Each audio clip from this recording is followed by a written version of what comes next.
بسم اللہ الرحمن الرحیم صلی اللہ علی حبیبہ محمد وآلہ وسلم۔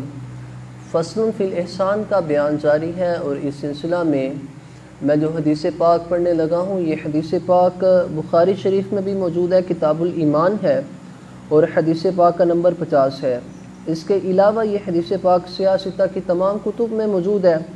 ابن ماجہ میں کتاب الایمان ہے، حدیث پاک کا نمبر 4990 ہے، اور اس کے علاوہ ابن خزیمہ نے بھی اس حدیث پاک کو روایت کیا، اور حدیث پاک کا نمبر 2504 ہے، اور صحیح ابن حبان میں موجود ہے، اور حدیث پاک کا نمبر 168 ہے۔ اس حدیث پاک کو روایت کیا حضرت عمر ابن خطاب رضی اللہ تعالی عنہ نے۔ آپ فرماتے ہیں کہ ایک روز حضور رحمت کائنات صلی اللہ تعالی علیہ وسلم کی بارگاہ میں ایک شخص آیا۔ اس کے کپڑے انتہائی سفید تھے اور اس کے بال سیاہ کالے تھے۔ آپ فرماتے ہیں اس پر سفر کے کچھ بھی اثرات نمایاں نہیں تھے، ایسا نہیں لگتا تھا کہ یہ شخص سفر سے آیا ہے، مگر وہ اس شہر کا بھی نہیں تھا، ہم نے پہلے کبھی اس کو دیکھا بھی نہیں تھا۔ آپ فرماتے ہیں کہ وہ شخص حضور علیہ السلام کی بارگاہ میں حاضر ہوا، اور حضور علیہ السلام کے گھٹنے کے ساتھ گھٹنے ملا کر بیٹھ گیا، اور اس نے دونوں ہاتھ اپنی رانوں پر رکھ لیے، جیسے ہم تشہد میں بیٹھتے ہیں، اتحیات میں بیٹھتے ہیں، وہ اس صورت میں حضور علیہ السلام کی بارگاہ میں بیٹھ گیا۔ تو آپ فرماتے ہیں کہ اس نے عرض کی کہ یا رسول اللہ صلی اللہ تعالیٰ علیہ وسلم اخبرنی عن الاسلام، یا رسول اللہ آپ مجھے فرما دیجئے کہ اسلام کس کو کہتے ہیں۔ تو حضور علیہ السلام نے ارشاد فرمایا کہ اسلام یہ ہے کہ تو اس بات کی گواہی دے کہ اللہ کے سوا کوئی معبود نہیں ہے، اور محمد صلی اللہ تعالیٰ علیہ وآلہ وسلم اللہ تعالیٰ کے رسول ہیں، اور تو نماز قائم کرے اور زکوٰۃ دے، اور اگر تو صاحب استطاعت ہے تو اللہ کے گھر کا حج کر اور رمضان کے روزے رکھا کر۔ تو اس شخص نے عرض کی صدقت یا رسول اللہ، یا رسول اللہ آپ نے سچ فرمایا۔ حضرت عمر فرماتے ہیں کہ ہمیں بڑا ہی تعجب ہوا کہ یہ شخص خود ہی سوال کرتا ہے اور جواب پر خود ہی تصدیق کرتا ہے۔ اس کے بعد اس نے عرض کی کہ یا رسول اللہ صلی اللہ تعالیٰ علیہ وسلم اخبرنی عن الایمان، یا رسول اللہ ایمان کے بارے میں فرمائیے کہ ایمان کس کو کہتے ہیں۔ تو حضور رحمت کائنات صلی اللہ تعالیٰ علیہ وسلم نے ارشاد فرمایا کہ ایمان یہ ہے کہ اللہ تعالیٰ پر، اللہ تعالیٰ کے فرشتوں پر، اللہ تعالیٰ کے تمام نبیوں پر، اور اللہ تعالیٰ کی تمام کتابوں پر، اللہ تعالیٰ کے رسولوں پر، قیامت کے دن پر، تقدیر کے اچھے یا برے ہونے پر ایمان رکھنا۔ اس شخص نے عرض کی صدقت یا رسول اللہ، یا رسول اللہ صلی اللہ تعالیٰ علیہ وسلم آپ نے سچ فرمایا۔ پھر اس نے عرض کی کہ اخبرنی عن الاحسان، یا رسول اللہ مجھے احسان کے بارے میں فرما دیجئے کہ احسان کسے کہتے ہیں۔ تو حضور رحمت کائنات صلی اللہ تعالیٰ علیہ وسلم نے اپنے لبہائے مبارک کو جنبش فرمائی، اور آپ صلی اللہ تعالیٰ علیہ وسلم نے فرمایا کہ احسان یہ ہے کہ اس طرح اللہ کی عبادت کرو کہ تم اللہ کو دیکھ رہے ہو، اور اگر اس درجے کا تمہارا ایمان نہیں ہے کہ تم اللہ کو دیکھ رہے ہو، تو پھر کم از کم یہ ضرور اپنے دل میں گمان پیدا رکھو، یہ ضرور اپنے دل میں ایمان رکھو کہ اللہ تعالیٰ تمہیں دیکھ رہا ہے۔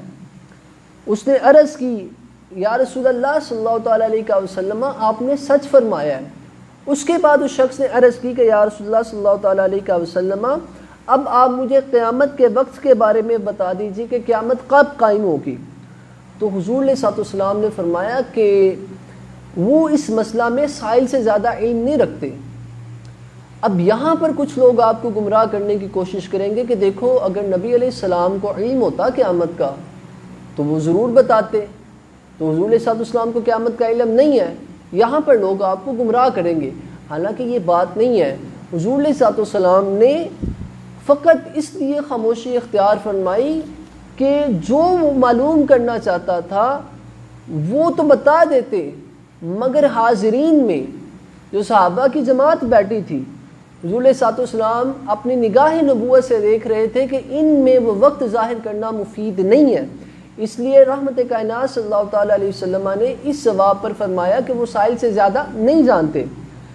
اس شخص نے عرض کی کہ یا رسول اللہ صلی اللہ تعالیٰ علیہ وسلم آپ پھر قیامت کی علامات کے بارے میں بتا دیں۔ اب یہاں سے بھی آپ کو پتہ چل جائے گا کہ حضور علیہ الصلوۃ والسلام اگر قیامت کا علم نہ جانتے ہوتے تو پھر آپ علامتیں کیسے بیان فرماتے؟ تو آپ صلی اللہ تعالیٰ علیہ وسلم کو تو اللہ تعالیٰ نے قیامت کے بعد تک کا علم عطا فرمایا ہوا ہے۔ تو حضور علیہ الصلوۃ والسلام نے ارشاد فرمایا کہ قیامت کی علامات میں سے یہ علامتیں ہیں کہ نوکرانی اپنی مالکہ کو جنم دے گی۔ اس کا مطلب یہ ہے کہ اولاد نافرمان ہوگی اور بیٹی ماں پر حکم چلائے گی۔ اور حضور علیہ الصلوۃ والسلام نے فرمایا کہ برہنہ پاؤں اور ننگے بدن والے جو مفلس سرواہیں ہیں وہ اونچے اونچے محلات پر فخر کریں گے۔ وہ کسی نے کیا خوب کہا ہے نا کہ خدا عروج نہ بخشے کسی کمینے کو۔ پھر وہ شخص چلا گیا، وہ شخص نے سوال و جواب کیے اور وہ شخص چلا گیا۔ حضرت عمر رضی اللہ تعالیٰ عنہ فرماتے ہیں کہ میں کچھ دیر وہاں پر ٹھہرا رہا۔ پھر حضور علیہ الصلوۃ والسلام نے فرمایا کہ اے عمر، جانتے ہو کہ یہ سوال کرنے والا کون تھا؟ تو میں نے عرض کی یا رسول اللہ صلی اللہ تعالیٰ علیہ وسلم، اللہ اور اس کا رسول بہتر جانتے ہیں کہ یہ سوال کرنے والا کون تھا۔ حالت سے تو یوں لگتا تھا کہ جیسے یہاں کا رہائشی ہے، کیونکہ جسم پر اور کپڑوں پر کوئی بھی سفر کے آثار نہیں تھے، مگر پہلے کبھی یہاں پہ دیکھا بھی نہیں ہے۔ تو حضور علیہ الصلوۃ والسلام نے فرمایا کہ اے عمر، یہ جبریل تھے اور تم لوگوں کو تمہارا دین سکھانے آئے تھے۔ اب یہاں پر یہ دیکھیں کہ جبریل حضور علیہ الصلوۃ والسلام کی بارگاہ کا کیسا ادب کرتا ہے کہ جبریل بھی جب حضور علیہ الصلوۃ والسلام کی بارگاہ میں حاضر ہوتے ہیں تو یوں بیٹھتے ہیں کہ جیسے التحیات میں ہم نماز میں تشہد پڑھتے ہوئے گھٹنوں کے بل ہاتھ زانوں پر رکھ کے بیٹھتے ہیں ادب کے ساتھ، تو جبریل بھی یوں بیٹھا ہے۔ اور جبریل نے سوال تو کیے ایمان کے بارے میں، احسان کے بارے میں، اسلام کے بارے میں، اور پریکٹیکل کر کے یہ دکھایا کہ اگر حضور علیہ الصلوۃ والسلام کی تعظیم نہیں نہ ہوگی تو نہ پھر ایمان ہوگا، نہ پھر اسلام ہوگا، اور نہ پھر احسان ہوگا۔ شرک ٹھہرے جس میں تعظیم حبیب، اس بڑے مذہب پہ لعنت کیجیے۔